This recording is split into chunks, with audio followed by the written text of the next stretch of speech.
रात के 2 बजे थे। पूरा शहर सो रहा था, लेकिन रमेश की आंखों में नींद नहीं थी। वो अपनी छोटी सी चाय की दुकान के बाहर टूटी हुई कुर्सी पर बैठा आसमान को देख रहा था। कभी उसके घर में हंसी गूंजती थी, बीवी थी, एक छोटा बेटा था, गरीबी थी लेकिन सुकून था। फिर एक दिन उसकी पत्नी बीमार पड़ी। रमेश ने इलाज के लिए सब कुछ बेच दिया, दुकान गिरवी रख दी, गहने बेच दिए, लोगों के आगे हाथ तक फैलाए, लेकिन वो अपनी पत्नी को बचा नहीं पाया। पत्नी के जाने के बाद उसका बेटा ही उसकी दुनिया था।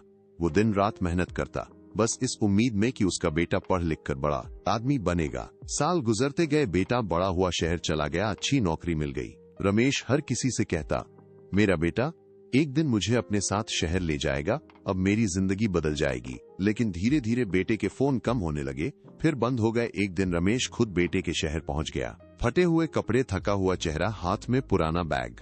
जब वो बेटे के बड़े से घर के बाहर पहुंचा तो उसकी आंखें खुशी से भर गईं। उसने दरवाजा खटखटाया।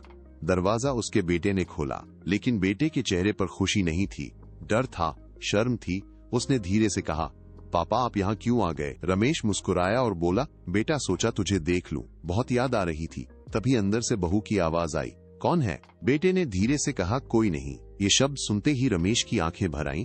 जिस बेटे के लिए उसने अपनी पूरी जिंदगी बर्बाद कर दी, आज वही उसे पहचानने से डर रहा था। रमेश बिना कुछ बोले वापस मुड़ गया। उस रात वो रेलवे स्टेशन पर बैठा बहुत देर तक रोता रहा। पास में एक छोटा बच्चा अपनी माँ के साथ बैठा था। उस बच्चे ने अपनी आधी रोटी रमेश की तरफ बढ़ाई और बोला, बाबा आप भूखे हो क्या? रमेश ने कांपते हाथों से रोटी ली और अचानक उसकी आंखों से आंसू बहने लगे। उसे पहली बार समझ आया, जिंदगी में खुशी बड़े घर में नहीं होती, पैसों में नहीं होती। खुशी वहाँ होती है जहाँ इंसान को अपनापन मिले, जहाँ कोई दिल से पूछे तुम ठीक हो ना। उस रात स्टेशन की ठंडी जमीन पर बैठा रमेश बहुत रोया, लेकिन शायद पहली बार उसे जिंदगी की सबसे बड़ी सच्चाई समझ आई।